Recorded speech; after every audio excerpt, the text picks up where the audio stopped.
Olá, graça e paz. Que bom podermos estar juntos mais uma vez, mais uma semana que o Senhor nos dá a oportunidade de compartilharmos virtualmente, online, o nosso culto, o nosso tempo de celebração ao Senhor. Temos vivido dias bem complexos, já há mais de um mês, alguns em quarentena, de um isolamento social. Talvez os ânimos estejam já acirrados, talvez a produtividade já não seja mais a mesma, talvez alguns problemas tiveram que ser colocados para fora durante esse tempo e você teve que conversar sobre eles, você, marido, esposa, filhos, se você é solteiro, ou alguém já mais velho que está sozinho.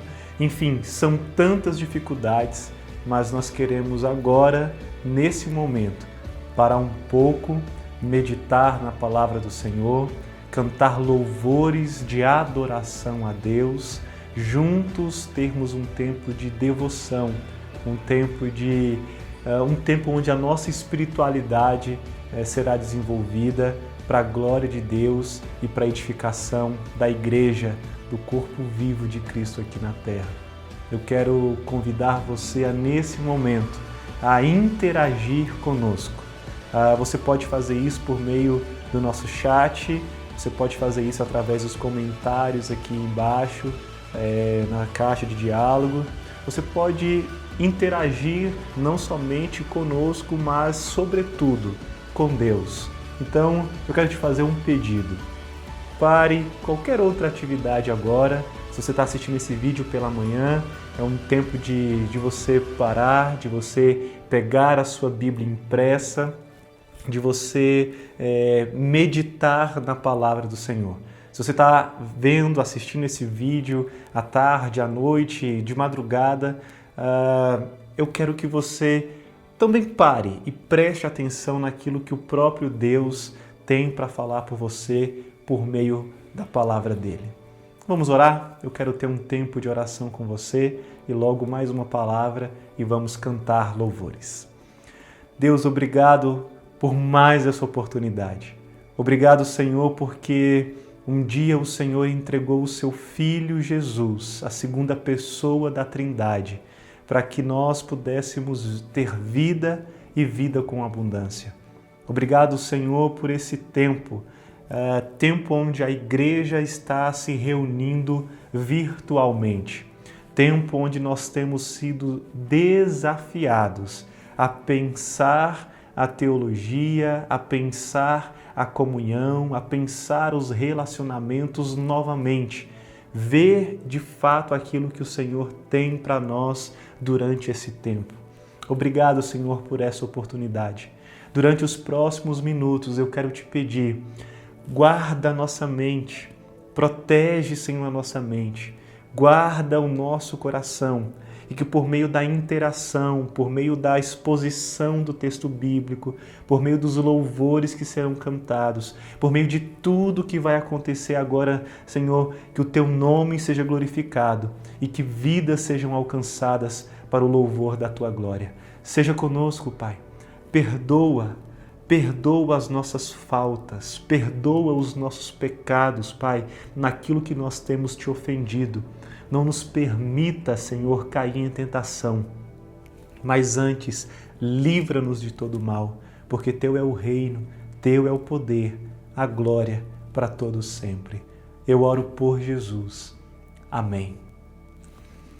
Antes de nós cantarmos, de celebrarmos a Deus com música, eu quero mais uma vez te encorajar a você se inscrever aqui no nosso canal do YouTube e acessar o nosso site, icecuritiba.org. Acesse lá, você vai encontrar um pouco da nossa história, as nossas redes, mídias sociais também estarão disponíveis. Facebook, no Instagram, você pode acessar também o nosso podcast que está no YouTube, aqui no nosso canal e também no Spotify.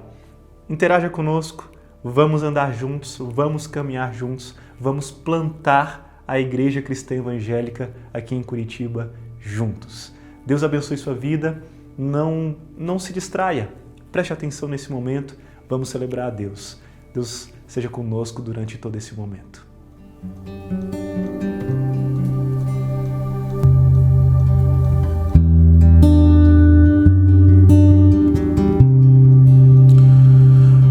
É motivo de grande alegria estarmos aqui com os irmãos da Igreja Cristã Evangélica de Curitiba, que viemos adorar o Senhor, esse Deus que é soberano, que se faz presente nas nossas vidas, que nos orienta, nos direciona,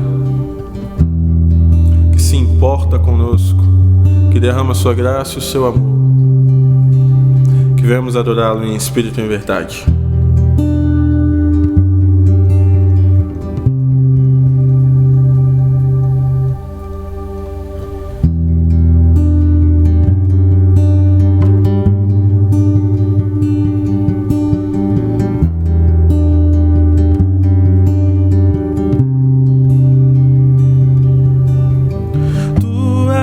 Soberano sobre a terra, sobre os céus, tu és Senhor absoluto. Tudo que existe acontece, tu sabes muito bem. Tu és tremendo,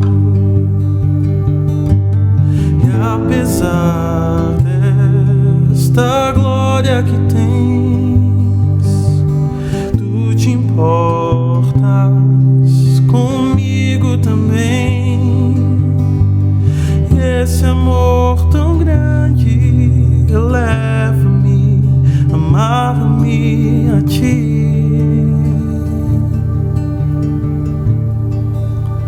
Tu és tremendo,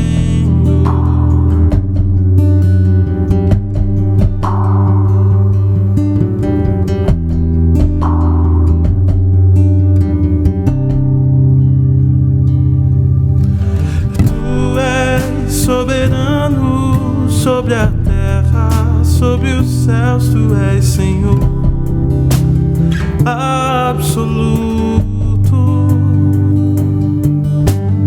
Tudo que existe acontece, tu sabes muito bem. Tu és tremendo,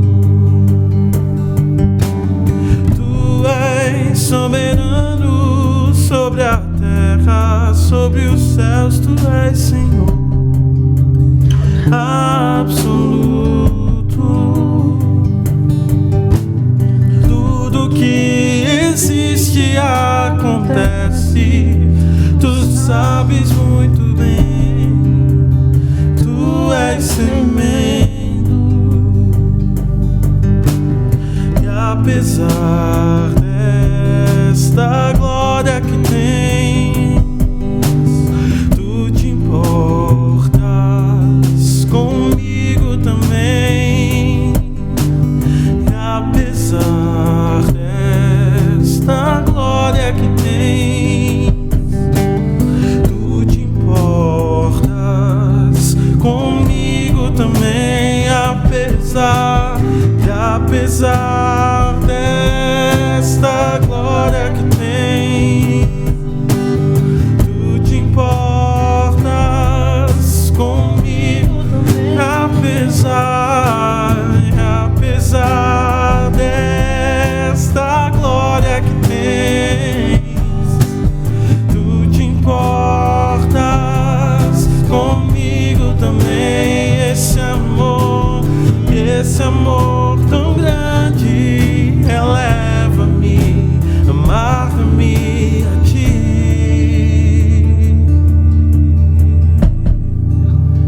Tu és tremendo,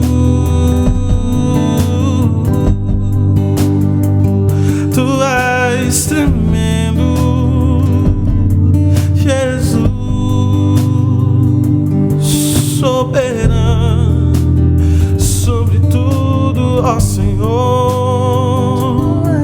Deus eterno, Pai bondoso, bom pastor. Lá, lá, lá.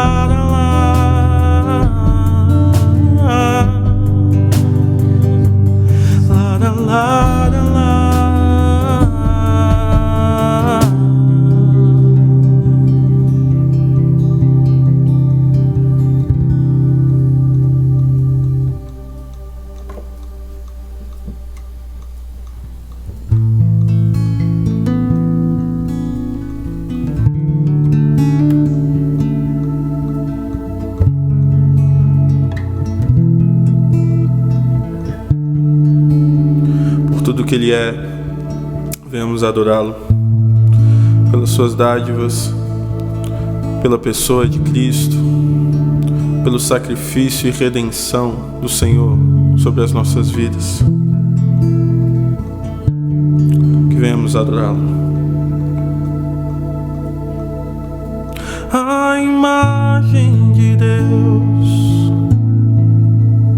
o primogênito da criação, o Cordeiro que foi morto para a redenção, o Verbo em carne,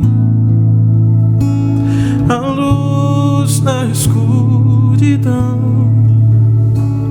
em sua justiça somos filhos por adoção. Rei da glória és tu, nos rendemos aos teus pés, por tudo que tu és. Te adoramos, te adoramos.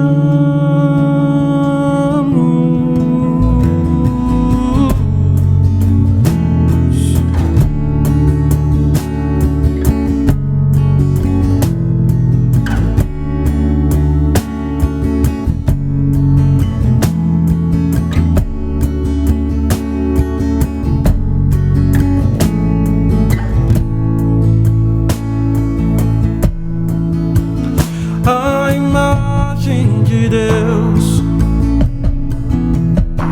primogênito da criação, o Cordeiro que foi morto para a redenção,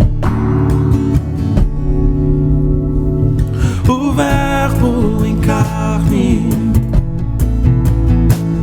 a luz na escuridão, em sua justiça somos filhos por adoção. Rei da glória és tu, nos rendemos aos teus pés, por tudo que tu és. Te adoramos, te adoramos. Rei da glória és tu, nos rendemos aos teus pés, por tudo que tu és. Te adoramos, te adoramos, te adoramos, te adoramos, te adoramos.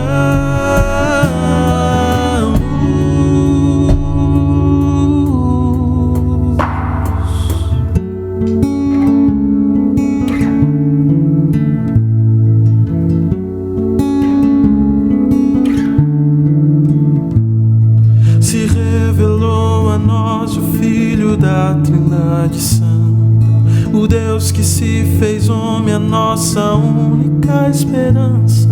Levou as nossas dores, o pecado e a ira santa.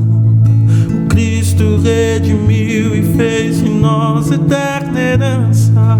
Se revelou a nós o Filho da Trindade Santa, o Deus que se fez homem, a nossa única esperança. Levou as nossas dores, o pecado e a ira santa. O Cristo redimiu e fez de nós. Levantai, ó portais eternos, para que entre o Rei. Jesus Cristo é o nosso Rei. Ele é o nosso Rei.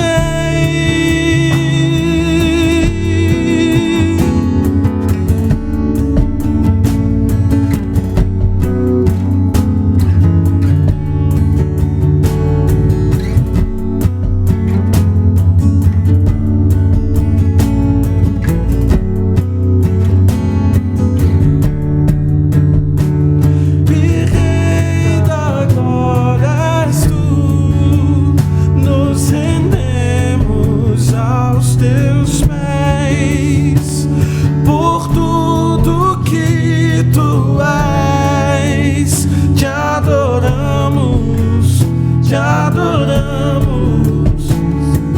Rei da glória és tu, nos rendemos aos seus pés, por tudo que tu és.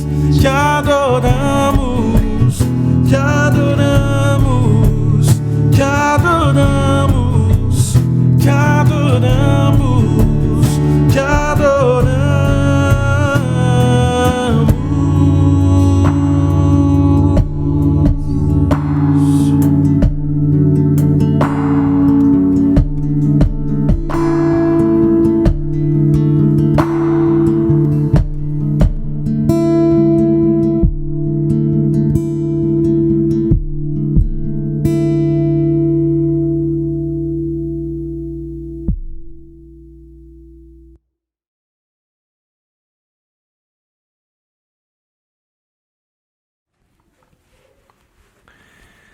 Graças a Deus por esse tempo de musicalidade cristã.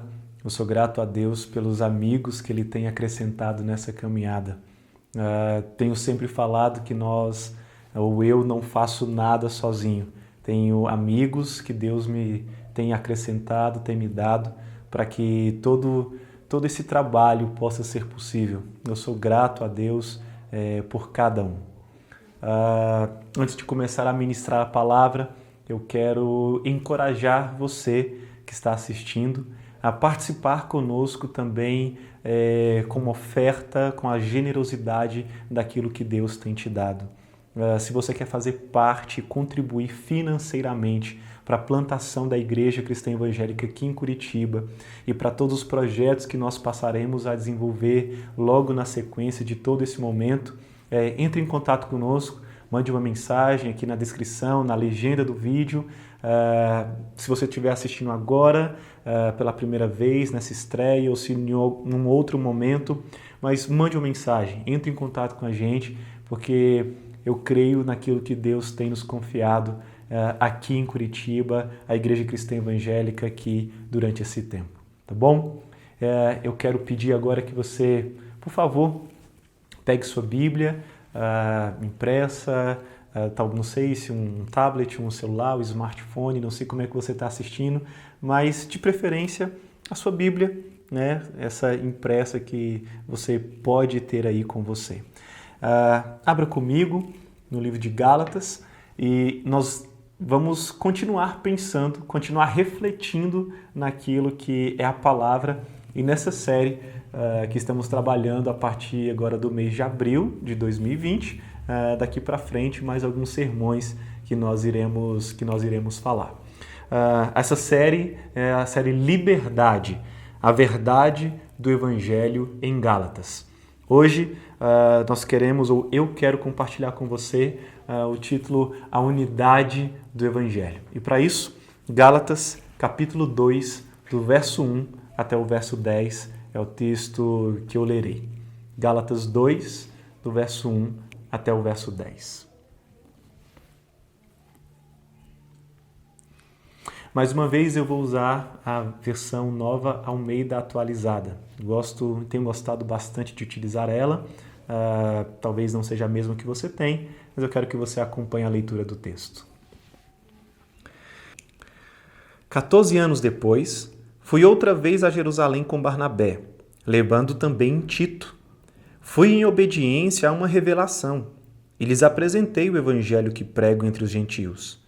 Mas fiz isso em particular aos que pareciam de maior influência, para não correr ou ter corrido em vão. Mas nem mesmo Tito, que estava comigo, sendo grego, foi obrigado a submeter-se à circuncisão. E isso surgiu por causa dos falsos irmãos que se haviam infiltrado para espreitar a liberdade que temos em Cristo Jesus e nos reduzir à escravidão. A esses não nos submetemos por um instante sequer, para que a verdade do Evangelho permanecesse entre vocês. E, quanto àqueles que pareciam ser alguma coisa, o que eles foram no passado não me interessa. Deus não aceita a aparência do homem. Esses, digo, que pareciam ser de maior influência, nada me acrescentaram. Pelo contrário, quando viram que me havia sido confiado o evangelho da incircuncisão, assim como a Pedro foi confiado o evangelho da circuncisão, pois aquele que operou eficazmente em Pedro para o apostolado da circuncisão, também operou eficazmente em mim para com os gentios. E quando reconheceram a graça que me foi dada, Tiago, Cefas e João, que eram reputados colunas, estenderam a mim e a Barnabé a mão direita da comunhão, a fim de que nós fôssemos para os gentios e eles fossem para a circuncisão. Somente recomendaram que nos lembrássemos dos pobres, o que também me esforcei para fazer. Deus, obrigado pela leitura da Tua Palavra. Obrigado porque a Tua Palavra, ela manifesta a Tua vontade, o Teu querer e o Teu ser. Não me permita atrapalhar o Teu Espírito Santo. Obrigado, Senhor, por tudo que já acompanhamos até aqui. As canções que foram cantadas, a disponibilidade e a generosidade dos irmãos em poder manifestar o seu desejo de ofertar. Pai, seja conosco durante esse tempo. Instrui-nos, exorta-nos, encoraja-nos por meio da Tua Palavra. Essa é a minha oração por Jesus. Amém. A unidade do Evangelho. O que nós temos aqui é um pouco mais de uma autobiografia de Paulo e a reunião que estava prestes para acontecer mais uma vez ali em Jerusalém poderia ter acabado por dividir a igreja. Ainda em estágio tão inicial, era o começo da igreja, era um momento onde ela estava ali engatinhando. E poderia, por causa daquela reunião, surgirem pelo menos duas religiões distintas, diferentes ali naquele momento.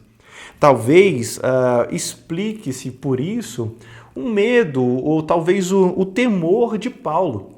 E Paulo, um homem que aparentemente não demonstrava nenhum medo, ou pelo menos enquanto um perseguidor da igreja, e com uma carta para poder matar e perseguir cristãos, não demonstrou esse medo.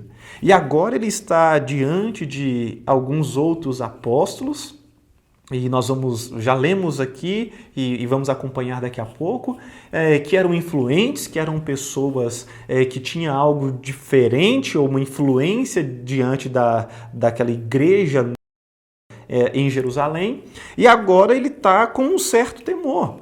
Mas isso é explicável por quê? Porque o que está em jogo ali não poderia ser mais valioso. É a história, é o princípio da igreja cristã. No verso 1 do capítulo 2 aqui de Gálatas, nós vamos ver que Paulo, depois de 14 anos, ele está de volta a Jerusalém. Como foi falado no capítulo 1, e eu quero te encorajar você a assistir toda essa série, ele durante um tempo, após 3 anos, ele vai a Jerusalém para poder estar ali com 1 ou 2 irmãos, e agora ele retorna para lá após 14 anos.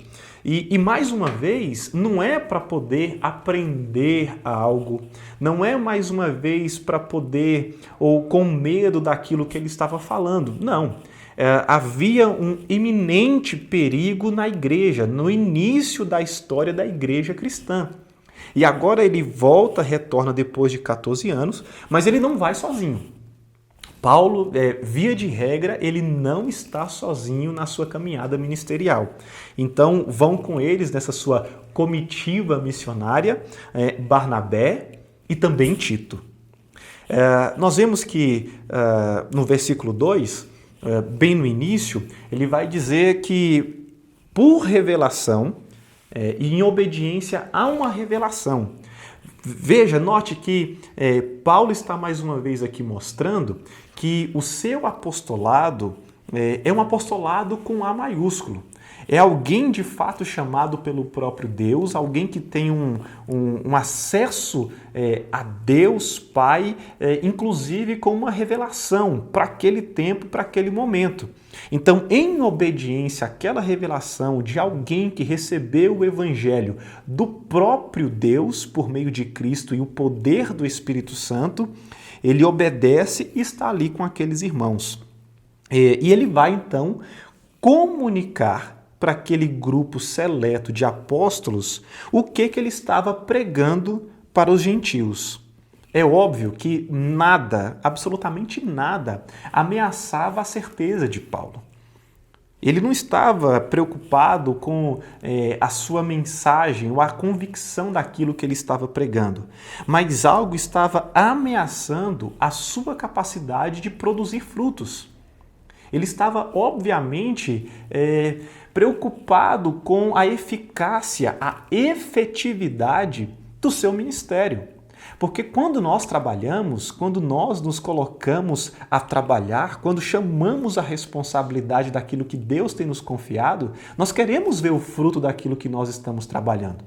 Quem é o trabalhador que não quer ver o seu salário no final do mês? Durante esses dias, possivelmente, uma das grandes discussões que você viu, ouviu e assistiu foi a das pessoas dizendo: fique em casa, vai para o trabalho, vai para a rua, simplesmente por um motivo. O motivo daquelas pessoas que não têm condição de terem que ir à rua porque senão não vão ter o que comer. Então o trabalhador, ele espera pelo fruto do seu trabalho.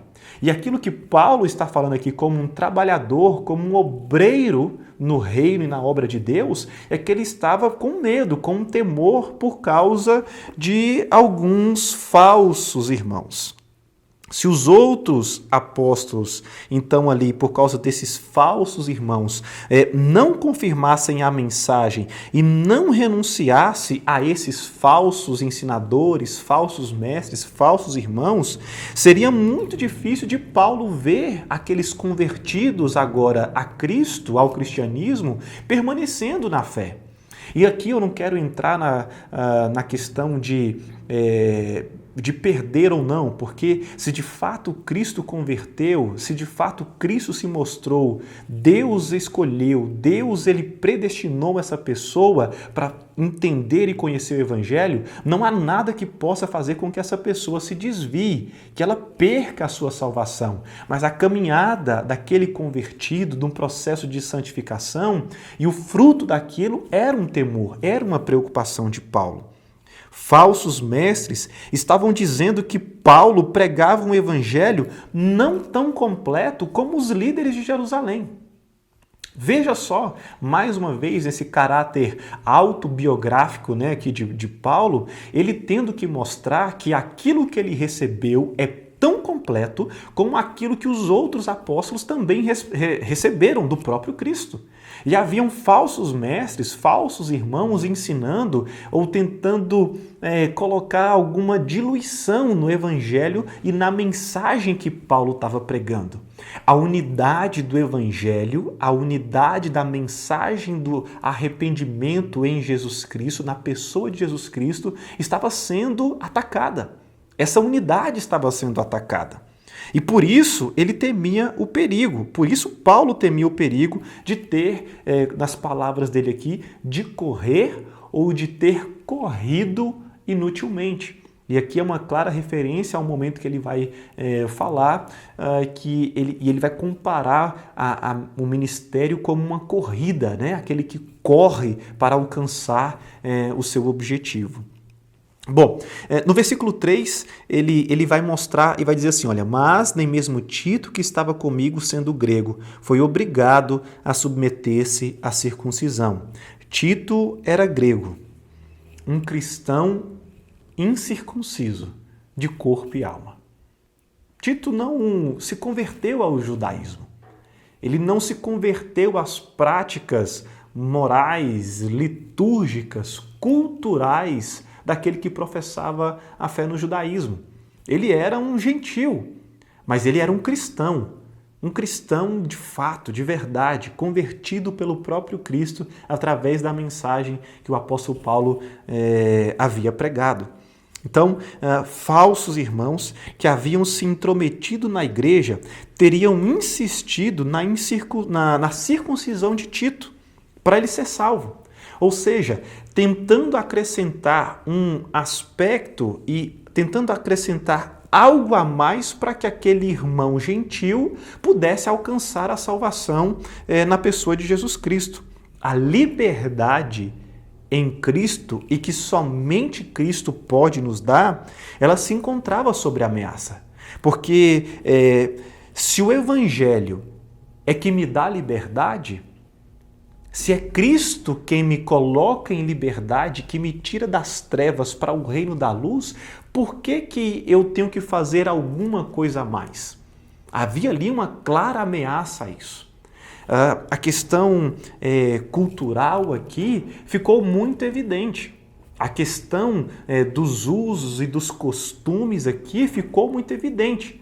Porque como hoje nós temos visto, hoje, nos nossos dias, agora, século 21, 2020, como nós temos visto muitas igrejas impondo sobre os seus fiéis, sobre os cristãos, usos e costumes para poderem alcançar a salvação.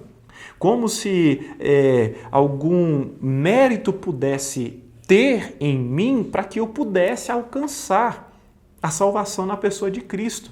Como se não fosse um ato exclusivo de Deus. Meus irmãos, nós precisamos estar atentos com todos esses falsos mestres, com todos esses falsos evangelhos que têm tentado ser compartilhados no nosso meio. E esses falsos irmãos, falsos mestres, falsos ensinamentos existem. E eles são uma ameaça para a unidade do evangelho. Aqui é claro, Tito não era um judeu, mas ele era um salvo, ele era um cristão. E Paulo ele vai fazer essa defesa e vai mostrar que a verdade do Evangelho estava em jogo. Veja o verso 5. A esses não nos submetemos por um instante sequer, para que a verdade do Evangelho permanecesse entre vocês. Nós precisamos entender e não nos submeter a homens e mulheres que falsamente tentam perverter a unidade do Evangelho de Jesus Cristo. A Bíblia é a palavra de Deus. A Bíblia manifesta o Deus que se revela, que se revelou por meio da sua palavra. Nós precisamos entender isso. Desconfie de quem oferece, de quem coloca diante de você alguma opção do tipo ou Cristo, ou Jesus, ou a palavra. Fuja desse tipo de ensino, porque isso não promove a unidade do Evangelho. Nós precisamos entender que a centralidade das Escrituras está em Cristo, diz sobre Ele e revela dele para mim e para você. A verdade do Evangelho estava em jogo porque esses falsos irmãos, esses falsos mestres, estavam querendo reduzir aquilo que estava sendo ensinado à escravidão. Veja, Deus não considera a aparência humana. O versículo 6 deixa isso bem claro para mim e para você. Deus ele não considera o exterior. É claro que a partir do momento em que ele olha para o nosso interior, nós vamos sendo transformados de glória em glória e passamos a manifestar exteriormente aquilo que aconteceu internamente. Mas Deus ele não vai considerar a aparência externa. Por quê? Porque nada acrescenta. E Paulo vai dizer, olha, e todas essas coisas, todo esse jeito, ou tudo aquilo que eles falaram, não acrescentou em nada a mim. Ou seja, a mensagem que ele pregava. Não é que não acrescente, ou aquilo que eles falaram não acrescentou nada a Paulo. Pelo contrário. Nós precisamos meditar na palavra dia e de noite. Nós precisamos buscar pela palavra de dia e de noite. Nós temos que estar atentos a palavras de dia e de noite, meditando nela a cada instante da nossa vida. Porque a Bíblia ela não é um livro de consulta.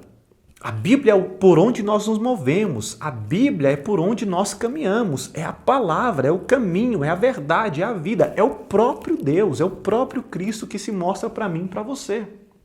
Então, o que está acontecendo aqui é que Paulo está dizendo, olha, nada acrescentaram à mensagem que eu estou pregando. Esses homens influentes, esse grupo seleto de pessoas para o qual eu comuniquei aquilo que eu estava pregando, não falaram nada diferente. O 100% daquilo que eles estão falando é o mesmo 100% daquilo que eu falo. Só que eles estão falando para um grupo de cristãos em Jerusalém. Eu estou falando para um grupo de cristãos fora de Jerusalém. Na verdade, gentios. E os deles são os judeus. E isso fica bem claro. Eu quero mostrar para você o que está acontecendo aqui no verso 9. Olha só. Quando reconheceram a graça que me foi dada, Tiago, Cefas e João, que eram reputados colunas, estenderam a mim e a Barnabé a mão direita da comunhão, a fim de que nós fôssemos para os gentios e eles fossem para a circuncisão. Estender a mão direita para aquela cultura e até hoje para a nossa. E é interessante pensar sobre isso, né? Porque quando nós estendemos a nossa mão direita, nós queremos cumprimentar alguém. E nós hoje estamos sendo privados, né, desse cumprimento, né, para tocar na mão de alguém. E olha só aqui, o verso 9 falando sobre isso, quando ele estendia a mão direita, ou quando aqueles três, né, quando Tiago, Cefas, que é Pedro, e João estenderam a mão direita para mim, Paulo e Barnabé, ali eles estavam concordando com a gente. Estender a mão direita era um sinal de amizade, era um sinal de cooperação, era um sinal de aprovação, e era isso que estava acontecendo ali naquele momento. Eles estavam concordando, eles estavam recebendo Tito e fazendo com que ele participasse do corpo junto com eles, sem a necessidade da circuncisão que levaria à escravidão. Porque agora a graça, se eles não fossem aceitos, haveria uma cisão. Haveria uma divisão naquele evangelho que é único. Haveria então ali duas religiões provavelmente surgindo. O gesto teve o efeito de isolar e desacreditar os falsos mestres, os falsos ensinamentos, os falsos irmãos.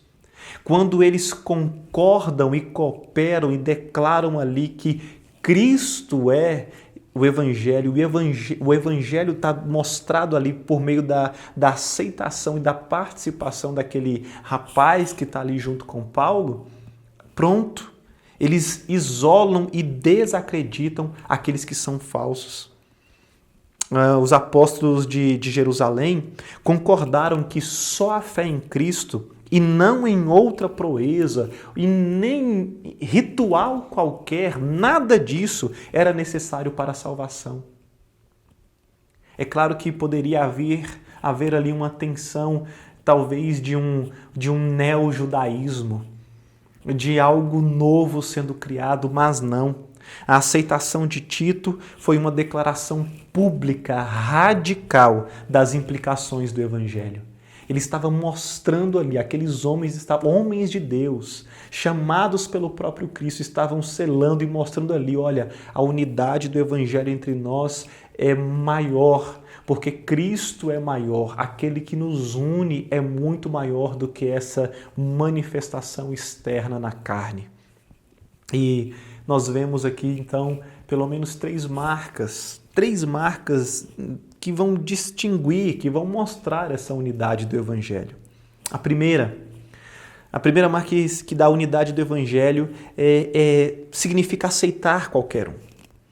Todos aqueles que estão em Cristo Jesus, independentemente de sua cultura, da sua raça e da sua etnia. O Evangelho aceita qualquer um. Eu quero que você preste atenção nisso.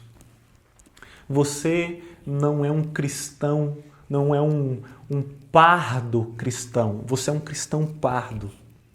Você não é um negro cristão, você é um cristão negro. Por quê? Porque a palavra está acima, o Deus que se mostra pela sua palavra. O Evangelho de Jesus Cristo está acima da sua raça. O Evangelho de Jesus Cristo está acima da sua etnia.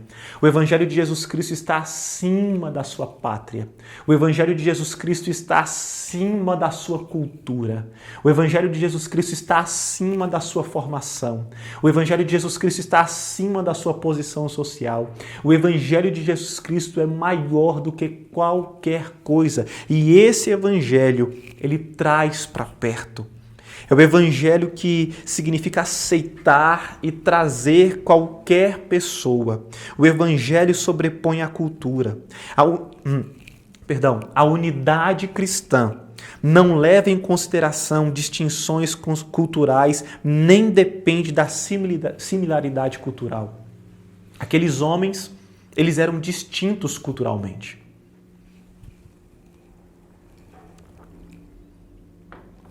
Aqueles homens, eles eram de raças, de etnias diferentes.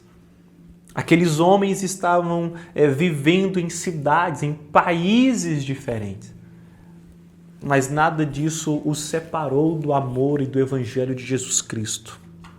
Em segundo lugar, a unidade do Evangelho significa reconhecer que temos chamados diferentes. Os apóstolos reconheciam isso entre si. Vamos voltar no versículo 7? Olha só. Pelo contrário, quando viram que me havia sido confiado o evangelho da incircuncisão, assim como a Pedro foi confiado o evangelho da circuncisão, pois aquele que operou eficazmente em Pedro para o apostolado da circuncisão, também operou eficazmente em mim para os gentios. Veja, embora Pedro e Paulo pregassem o mesmo evangelho, reconheciam e reconheceram que existem modos diferentes de abordar esse evangelho. Precisamos sempre conservar a essência. A essência é inegociável. A centralidade da palavra, plantar uma igreja centrada na palavra, revitalizar uma igreja centrada na palavra, expor o texto bíblico, expor a mensagem centrada no Evangelho, isso é essência. O modo como nós fazemos isso muda. Deus é o mesmo ontem, hoje e será eternamente, mas a igreja mudou. Nós precisamos dar respostas, Evangelho, para as perguntas que estão fazendo hoje.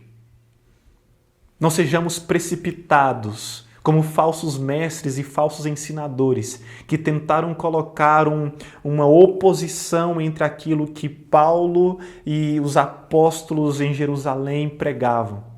Nós precisamos responder às questões que a sociedade está fazendo hoje. E isso não é a essência, isso é um modo. A essência é o Deus que se revela pela palavra. O modo como fazemos isso, nós estamos vendo agora. Estamos com saudade da igreja, ou melhor, do prédio onde a igreja se reúne. Estamos com saudade desses momentos. Como é bom poder abraçar um irmão, como é bom dizer para ele seja bem-vindo, como é bom estar com ele em todos os momentos, como é bom estar com aquela criança, talvez que você não tenha acesso, mas ali junto com os irmãos reunidos no prédio você pode abraçar. Como é importante nós aqui, por exemplo, aqui da Cristã Evangélica em Curitiba, como nós queremos estar juntos, o nosso grupo que nós temos chamado de grupo base, como eu quero estar junto desses irmãos.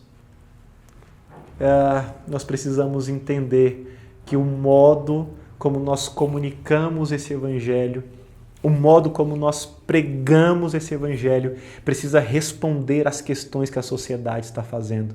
O evangelho não é para um grupo de pessoas.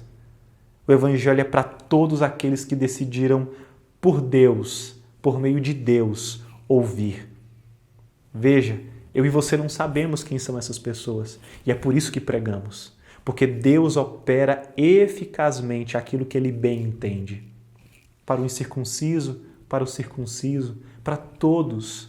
É Deus quem opera. É um ato exclusivo, único de Deus, salvar aqueles que Ele bem entender.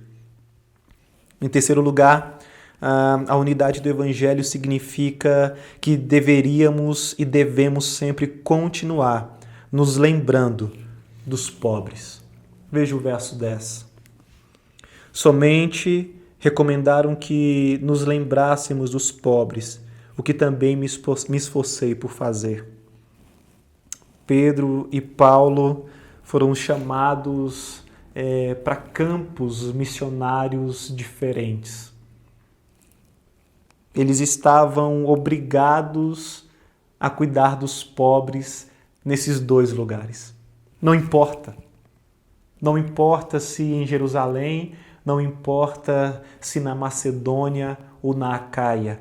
Como nós vemos no texto de Romanos 15, quando a igreja ali entre os gentios encorajada à generosidade.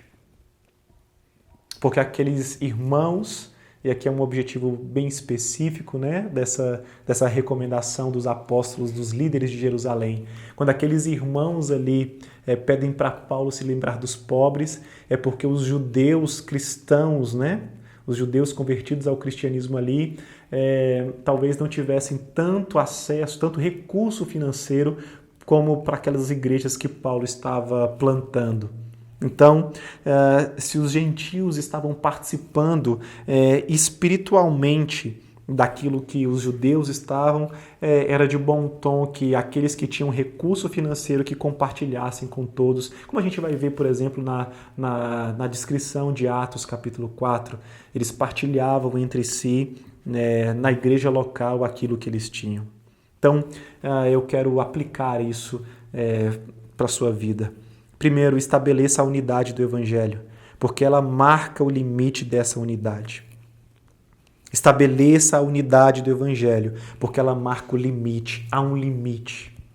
Há uma fronteira. E você precisa entender que os falsos irmãos, eles ficarão de fora. Eles ficaram de fora aqui no relato de Paulo. No relato de Pedro, de Tiago, de João.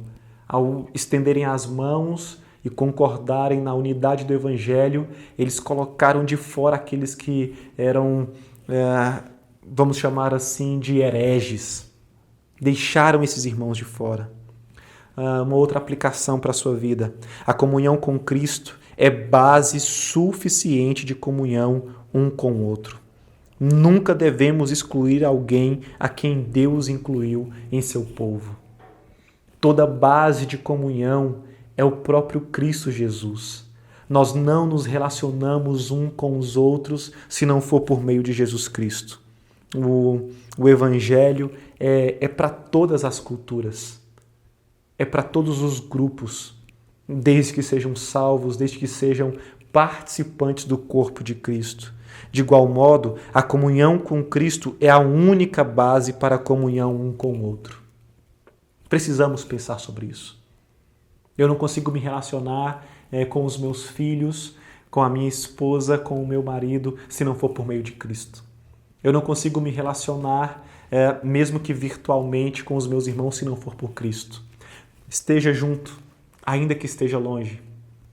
Mantenha-se próximo com uma ligação, com uma mensagem, compartilhando a mensagem, o texto bíblico que foi lido, que foi pregado.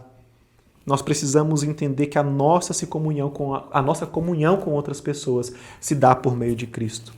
E por fim, é em Cristo Jesus que conseguimos desfrutar da liberdade da aceitação por Deus. É somente em Cristo. É em Cristo que nós conseguimos participar dessa liberdade. E veja, note, não é libertinagem, é liberdade. E é uma liberdade assistida, porque agora eu vou manifestar exteriormente, externar, não para eu poder ser salvo, mas eu já sou salvo pela unidade do Evangelho. Por isso, por obediência, eu vou me colocar à disposição. Não é que eu vou fazer, que eu vou servir, que eu vou demonstrar para ter mérito, porque eu jamais vou conseguir isso. A roupa que eu uso, aquilo que eu como, deixo de comer, todos esses dogmas, todos esses usos e costumes, todos eles foram submetidos à cruz que estava no Calvário. E essa liberdade que participamos junto com Cristo, ela foi imputada a nós por meio do sangue derramado e do Cristo ressuscitado. Que nós possamos entender que não há nada que façamos. Não é por imposição de ninguém sobre nós, porque então nós estaríamos voltando e sendo escravizados mais uma vez. As igrejas não devem manter a unidade em detrimento do Evangelho. Veja bem o que eu estou falando. Igrejas não devem manter unidade em detrimento do Evangelho. É o Evangelho verdadeiro. O Evangelho é o único que mantém a igreja unida. Que nós possamos ser desafiados dia após dia por essa palavra, mantermos a unidade do Evangelho por meio de Jesus Cristo. Jesus é suficiente. Esse Evangelho incrível, essa graça maravilhosa, esse tempo que nós podemos, junto com a nossa família, estar juntos para a glória de Deus Pai, Deus Filho e Deus Espírito Santo. Obrigado, Senhor, por esse tempo de reflexão. Seja conosco, Pai, eu te peço, por favor, que a unidade desse Evangelho seja viva em nós. Que nós não permitamos que falsos ensinadores, falsos mestres venham estar no nosso meio, mas que venhamos nos posicionar para desmascarar esses falsos ensinadores. Ajuda-nos, Senhor, a permanecer firmes na Tua palavra, com boa teologia bíblica, com profunda devoção, com piedade, com amor, para a glória do Teu santo nome. Seja conosco, Pai, durante todos esses dias de tanta dificuldade, de pandemia, dias, Senhor, onde pessoas estão à beira de desistir, dias onde as pessoas estão querendo construir muros, querendo se isolar, querendo discutir. Pai, que nós possamos ser homens, humanidade que estende a mão, que mostram a paz, que mostra o elo que é Jesus Cristo. Pai, que a Tua mensagem, que a unidade do Evangelho possa ser pregada em todos os lugares. Eu oro, Senhor, pelas nossas autoridades constituídas. Eu oro, Senhor, pelos pastores. Oro pelas igrejas evangélicas, igrejas cristãs, igrejas que estão firmes na unidade do Evangelho, que não estão buscando levantar bandeiras, que não estão buscando construir seus micro-impérios, seus pequenos reinos. Não, Pai, eu oro pela igreja do Senhor Jesus Cristo. A igreja, Pai, que anda lutando e batalhando, Pai, por essa causa, a causa do Evangelho. Seja conosco, Pai, seja com o Teu povo em todo o mundo, na Europa, na Ásia, na Oceania, na América do Norte, na América Central, na África. Deus, aqui na América do Sul, seja com o Teu povo, Pai, do norte ao sul. Seja com o Teu povo, Pai. É o que eu te peço, em nome de Jesus. Amém. Deus te abençoe.